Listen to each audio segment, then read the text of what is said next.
and I am joined tonight. This is the 15th of December by Anne. You are sort of betwixt and between tonight, Anne, somewhere between here and Puerto Banús, yeah?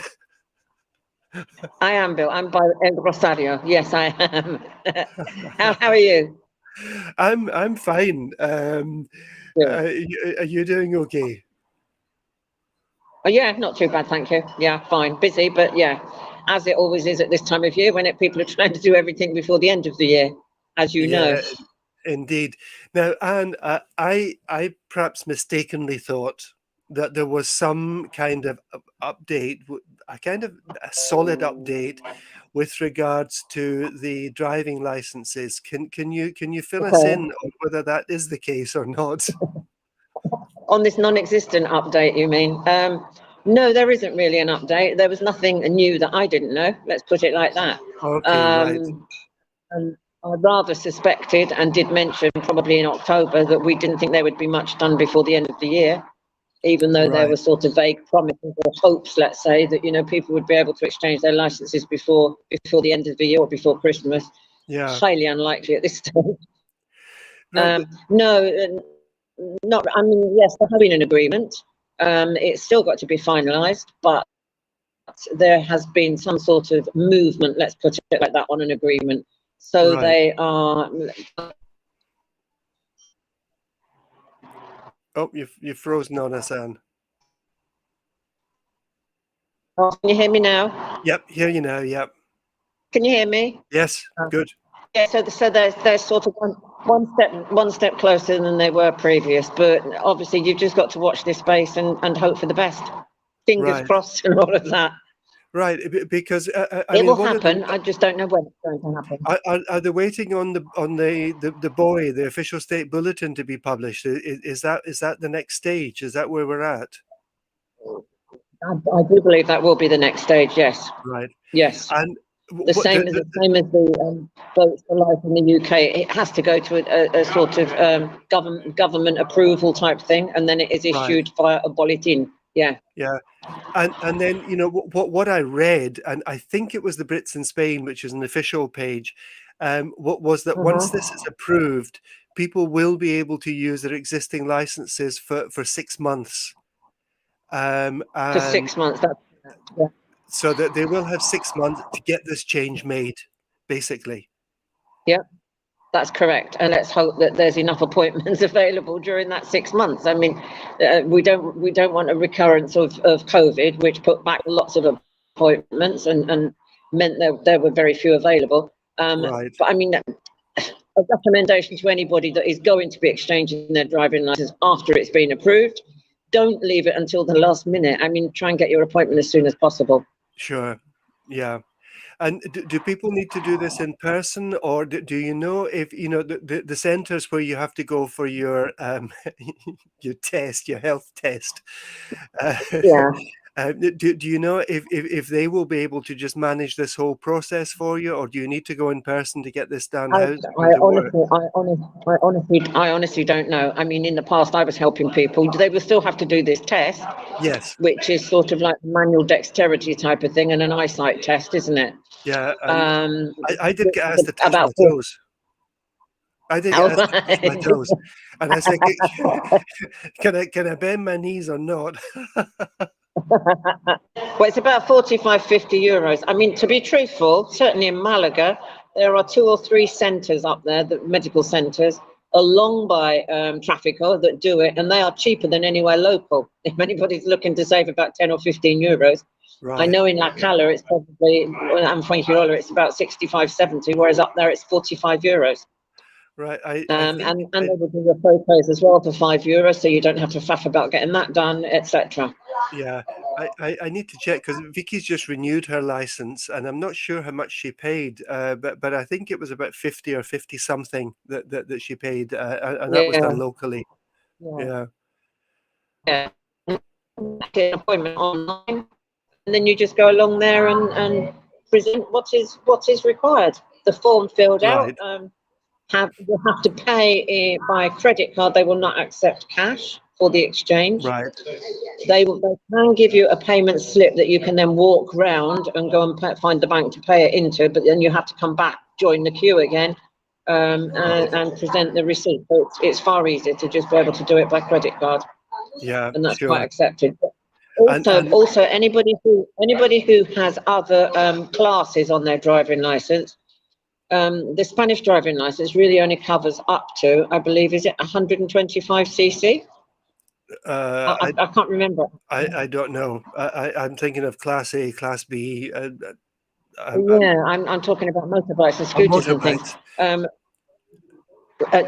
So if when they go to the medical, they have to say that they want to keep all of their rights. Otherwise, you have to sign a waiver to say that you will be losing those rights, which might be driving a bus or a lorry or something like that. Right. Okay. Vicky, You who wouldn't be is able to get keep an HGV one without testing, I'm quite right? certain, but Yeah. that needs to be done at the medical centre. It's Yeah. no good just going for the medical and then telling them when you go to Traffico that's what you want to do, because it's too late by Right. then. Okay. I've just Vicky's actually in the next room, so we're All right. communicating. Hello, We're Vicky. communicating via the internet, and Right. she said that it cost her €70 for the exchange here in La Cala. 70. See, that's expensive. It's €45 up in Malaga by Right. Traffico. Okay. Thank you, Vicky. Yep.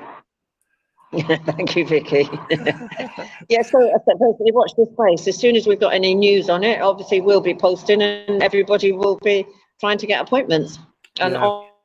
obviously Brexpats in Spain is here to help get those appointments for you. Yeah, but presumably, if you're doing this in person in Trafico, they will give you some kind of slip that will cover your driving in the meantime between applying for it and actually getting Yeah, it. when you exchange, you submit your UK driving license, and they give you a receipt, let's say, that is valid for 3 months from the date of exchanging. Right, If your driving license does not come through within those 3 months, keep an eye on the date. Then you have to get it updated. It's not a problem; they will update it for you at Traffico, but right, don't obviously leave it to go beyond the date for it to expire, because then you're driving really, to all intents and purposes, without a driving license. But it should come through in the right. Okay. get postal straight, the same as the UK. I don't know. Who knows what's happening? We Yeah. don't know. But they do usually come through within the 3 months, yes. Right. Okay. So I think that fairly much covers the driving license thing, which is like one step forward and two steps back sometimes. Yeah, no, I'm glad you've mentioned it, Bill, because I was contacted by somebody in Mallorca and another person in Lanzarote who had either heard on the radio or had read in the newspaper that the agreement was all hunky-dory and they can now go and exchange their driving license. And they were asking me, which box do they tick when they go on to the DGT online for the Right, exchange? And I said, well, you can't. It doesn't exist. They said, because it doesn't say the United Kingdom. Well, no, it doesn't, because right. the exchange does not exist yet. So, don't believe everything you read or hear. Bob in the bar again, I suppose, but Yeah, well, the thing is that I'm sure the post that I saw was from the Facebook page Brits in Spain, which is an official page, yeah, but I think they were trying to encourage the idea that this is all going to happen, and maybe it was a little bit premature in terms of where we are actually at in the stages at the moment, in the process at the moment. Yeah, no, it's a little bit more optimistic than it was, obviously, because as I said, they've made, further advances with regards to the agreement, but it isn't ready for you to go and exchange your driving license yet. That's all Right. I can say. Okay. I think that's fair enough. So it's a case of watch this Yeah. space again. Watch this space and wait and be patient. Again, terrible, isn't it? Because people haven't been able to drive since the end of April. I feel Yeah. desperately sorry for some people, but what can we do? Yeah. Okay, Anne. We've both been working, it seems like, for about a year now on the whole registering to vote thing. it, it seems Oh, for goodness sake, yes, we have. I mean, this has actually moved forward, and a lot of people now have been able to register. I did mine in person because I've got a letterbox up in the mountains, and, and Okay. some things just don't even arrive there, you know. Uh-huh. So I went in person to register, and here in the foreigners department in Mijas, and they were great. That they pushed things as rapidly as they could. But there's two other things happening, aren't there? One is the letters from the electoral office. Yeah, no, the letter from the electoral office. The other day, I got one for the first time ever, and all I had to do was read the details to approve them, obviously, and then sign and date at the bottom and return it in seal off basically, and it's a free post return. Right. So hopefully that will have arrived or will be arriving. But it's the Yeah. first time I've that's Pilar. Others are doing it with their clave online, apparently. It If you've can be. got a Yeah. digital certificate or a clave. Other than that, the problem is that some councils are insisting because, oh dear, because they cannot prove by looking at your TIE. Let's assume somebody has taken the option to exchange their old green card or their green A4 sheet of paper, which was their residency, for a TIE. The TIE is dated the date the TIE is issued, not the date your original residency was issued. So Right. on it, the councils cannot see that you have been resident for 3 years. They can only see the Right. date of issue of your TIE. So they are then saying you need to fill out a form. You can download it online. We've got copies of it, as have you. That you have to then take to the National Police Station or the Commissariat for them to look on their database, obviously, because they've got records to say that you have in fact been resident for more than 3 years, and you Right. then take that back to the town hall to register on the electoral register. I'm not talking Yeah. about a padron, I'm talking about the electoral register. Right. Some councils, unfortunately, though, are just seeing that you need that registration certificate via the police station, regardless. Well, it isn't true, actually. But what can you do if No. that's what the town hall is saying? Yeah, well, I mean, in my case, I mean, I've had uh, I got my TIE exchanged over quite early, but because I'd already been resident for a number of years before that, my TIE is a Uh-huh. 10-year TIE. Now, I couldn't Right. have got the 10-year one unless I had already been resident for 5 years. So Correct. if people have what is called the permanent, which as Uh-huh. you were saying to me earlier, permanent doesn't sound like 10 years, but anyway, if you Yeah. have the 10-year one, the permanent one, you know, you have to have been resident for more than 3 years. So, Yeah, which should be good enough to prove that you've been here for longer than 3 years, obviously. yes, But if you didn't have the permanent one at the time of exchanging, the optional exchange for your TIE, then it's only going to show the date of issue of your TIE, and it won't show the previous date, unfortunately, and it won't show right, permanente. So right, they are the okay, ones that will then have to supposedly take the certificate to the police station to get them to prove that you have been here, and that there is a cost involved, I believe. I can't remember how much it is. It's about €5, something like that. right, Um, but as I said, some councils the BOE that came out that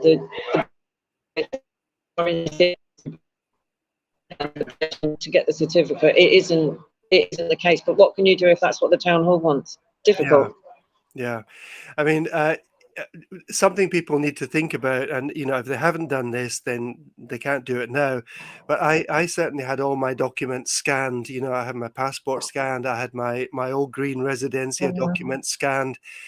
And you know, if you have a scan of your original or a photo of your original green residencia certificate, then you know, you can take that with you to show when it was actually issued. But I guess, as You you say, can. Anne, it might be down to individual town halls to decide whether they accept that or not. Yeah, I think it is. But I mean, sensibly thinking, we should all have our documents, our personal ID scanned and notarized, because that is Yes. then accepted. Yeah. Um, I haven't done. I mean, we should. Driving license, your passport, Yeah. your residency, etc. Things like that. We should. Yeah. Um, a little bit daisical, I suppose, in as much as we don't think we're ever going to lose them. So we don't. But Sensibly Yeah. speaking, yes, we should, but they should be notarized as well, Yeah. which means signed by a notary. The thing But is, no, we can't conjure that up now if you haven't got it, Bill. So unfortunately, you're just going to have to go along with whatever your town hall is telling you to do. I'm yeah. sorry to say. The thing is, it's actually very easy now. If even if you don't have a scanner, we've got mobile phones that take very good photographs. Now that might not be good enough for a notarized copy, but at least so that you've got a note of all the registration numbers and all the Yeah, bits that go absolutely. onto these cards. I mean, we should be taking these and storing them somewhere. Mm. Like No, on a you're quite computer. right. I remember. I mean, before I came to live here, I came to Spain one year, and I had my handbag stolen, and in it was obviously my I think it was Barclay card at the time, credit card anyway, and I didn't even have my numbers on it or a number to Right, tell on me or a number to telephone to do anything about it. I was totally at a loss. I had to phone my brother right. in England to go to my house in the UK to look in the drawer next to my bed, to sift through the papers, to find out the numbers, etc. I mean, they are things that we should have, really, shouldn't we? Yeah. Sensibly speaking, but we don't. We don't. But we are humans, I suppose. Yeah, well, yeah, I don't like the human bit very much. I I I Well, we're not animals. I like to think I came from some distant planet somewhere. So, if people get these letters then, and it's a very simple process, check the information, tick the box, and free post it back to the electoral office. It's called the Oficina de Censo Electoral, the OCE, so that people know what it is. Um, Sorry, but I lost you there, Bill. Yeah, yeah, um, yeah. The don't forget they all. yeah. Do you know what the state of play is at the moment, and with getting appointments at the National Police Station, if people need to get this certificate? No, I don't. But the appointments for people that are trying to even just go back and collect their TIE that probably was done in September are impossible to find. I keep trying on a daily basis virtually for people. There are no appointments available. It's horrendous. I mean, I was speaking to a solicitor yesterday, and it's going to be like about 3 months later. And he said, well, you're just going to have to explain. I'm sorry, it's beyond the time that you're supposed to be keeping it here, the 3 months that they say. But there have been no appointments available. I hope that's good enough. But there aren't any appointments, no. Right. Okay. Well, I mean that's not good news on two fronts. One, if people have to go back and forward to get these certificates and down to the town hall and back and forward and whatever, I think it could put a lot of people off registering to vote. I think I think it's going to put a lot of people off. And don't forget, it's a very short window. It was from the 1st of December to the 15th of January. Yeah, So it's all got to be done before the 15th of January. And I mean, December and January alone, there are 5 public holidays, never mind the puentes, the bridges in between that they take as holiday days. sure. So the authorities are already lacking staff, let's put it like that, on certain Right. days. So Yeah. appointments are going to be more scarce than usual. Now, and you Persevere mentioned, is all I can say. Persevere. yeah, and you mentioned something to me when we were chatting before we went live. That my understanding was that only people who were eligible to vote would get these letters from the electoral office.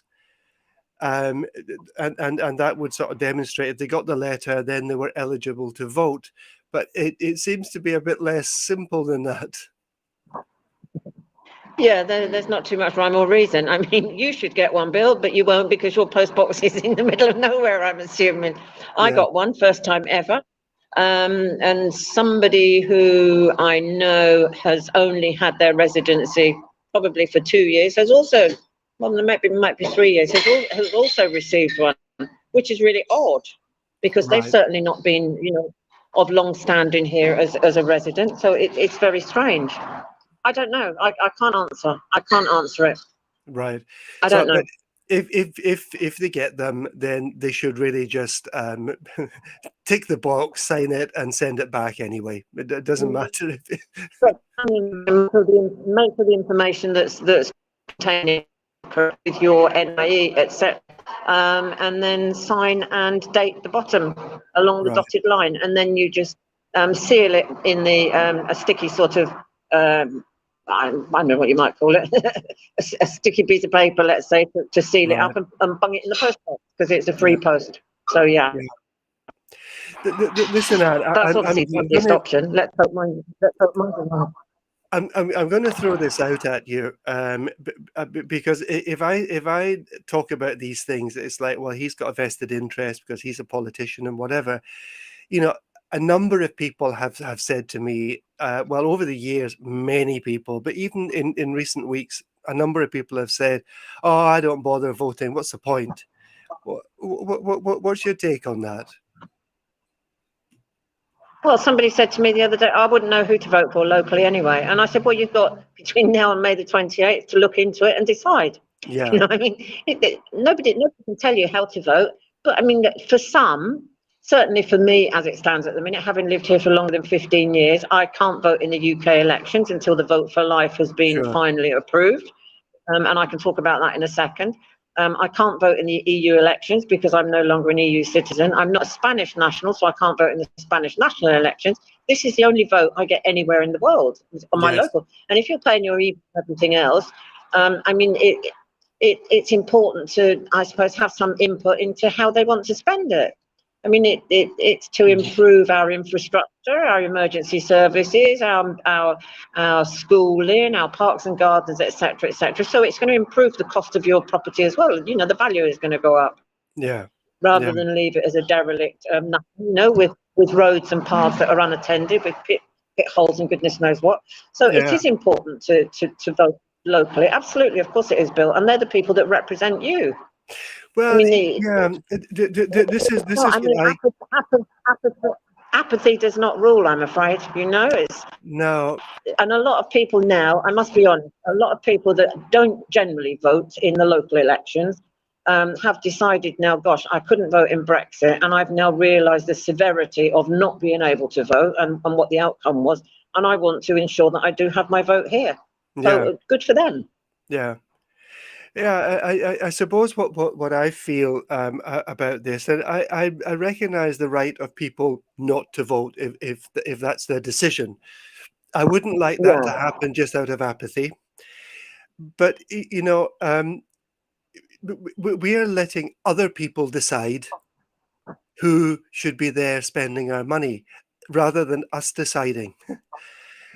And then, you know, exactly, exactly. we can't really complain if there's things happening that we don't like.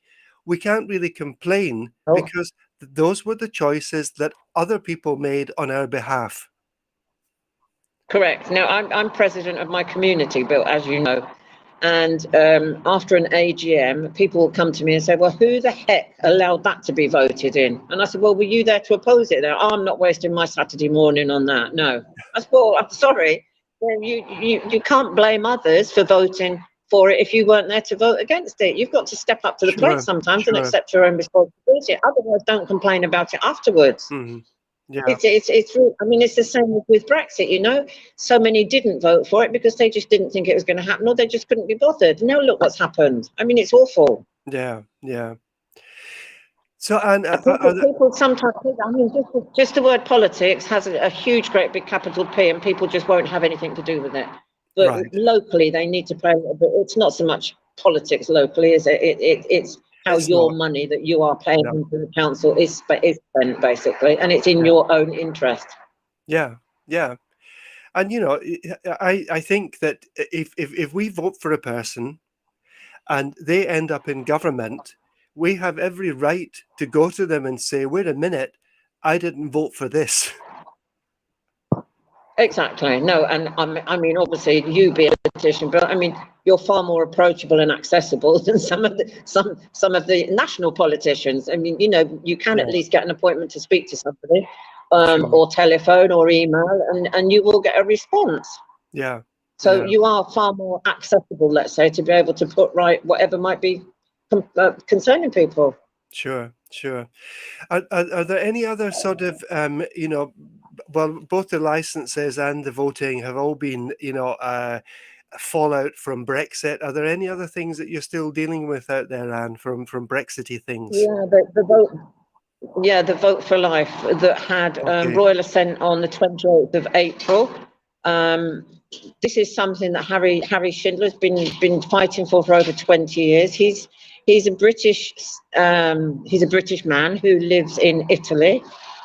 He's now 102 years old, still going very strong, I hasten to add. my goodness. And he's been fighting for the right for the right for British to vote ad infinitum, basically for life. So they call it the Vote for Life.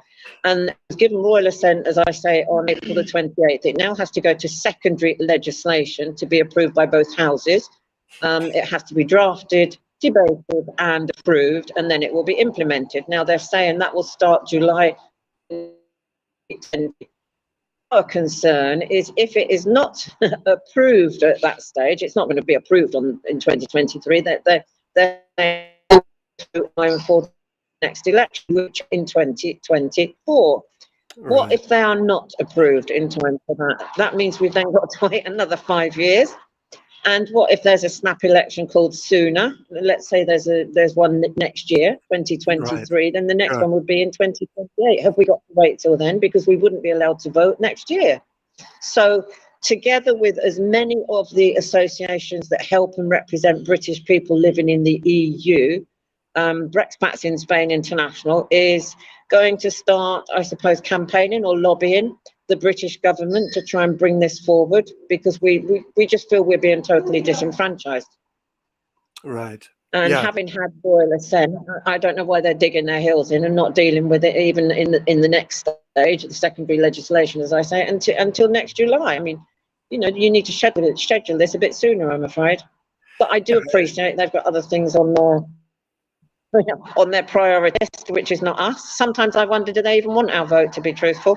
Maybe not. But and I don't know a huge amount about the political process, but this can't be an exceptionally complicated process. This is not about passing legislation that may have implications for lots of other laws and whatever. I mean, it doesn't seem to me to be an exceptionally complicated process, and I can't understand why that they're not just pushing it through and getting it out the way. I don't know. And as I say, it had royal assent in April of this year. So, I mean, that April, May, June, July, that's 15 months before they're even going to schedule the next stage of it. I mean, Right. what the heck? Why? Like you're saying, it can't be that difficult, surely. But there we No. go. That's something. That is something we're going to be fighting against. Let's put it like that, and lobbying the British government and collectively as a group of British who are resident in the EU. Yeah. So fingers crossed. Let's see if we can get some movement on that. But we need as much support as possible, obviously. Sure. And I think So that's we've my really covered. next year's challenge. So Anne, you've been here a very long time. Do you celebrate Christmas Day or Christmas Eve like the Spaniards, or do you do both? You shouldn't have asked, Bill, because I'm a bit of a bar humbug, to be truthful. I don't do either. I suppose I would say Christmas Day I would prefer to celebrate, but because my daughter is a singer and I have to sort of act as her roadie to take her to gigs, Right. we would have Christmas Day celebrated on Boxing Day when she doesn't have any gigs. She usually leaves with her mum. So it would be something on Boxing Day, but it wouldn't be a Christmas dinner type thing. One year we decided we were going to go to the local Indian restaurant or Chinese, the wok or something, I can't remember what, booked it and everything. And when I went down to collect her after her lunchtime gig on a Christmas Day, the smell of Christmas dinner so got to us that I said, oh my gosh, I just so wish we'd have booked somewhere that we could eat, but we Yeah. couldn't. Obviously, it was too late. Yeah. So maybe I'm a little bit more traditional than I like to think I am. I don't know. But no, probably we'll do something on Boxing Day this year. Yeah, Oh, but no, I'll still see her and give presents obviously on Christmas Day, not Christmas Eve, no. right. And And what about you, Bill? well, we because Vicky is Spanish and her dad is 86. But Right. he'll come down on the afternoon of Christmas Eve on 24th because he doesn't like going out at night time really. Um, so Uh-huh. we'll have lunch for him and some of the family, and then hopefully Vicky and I will have a very quiet Christmas day. Hopefully, Oh, nice. Okay, that's nice. You can yeah. sleep it off. Well, yeah. So, Anne, thank you so much for joining us this evening from your restaurant in El Rosario. You're more than welcome. Thank you. And we really do wish you a very good Christmas. And well, And to let's you, and keep to our you, Phil. fingers crossed and have all great wishes for 2023. Absolutely. And happy Christmas to all our listeners, viewers, and everybody else, and a happy 2023. Thank you so much. And you take care. Thank you very much. And next And week we'll you. be back with Daniela on the 22nd, I think it is. Have a great weekend when it comes, folks.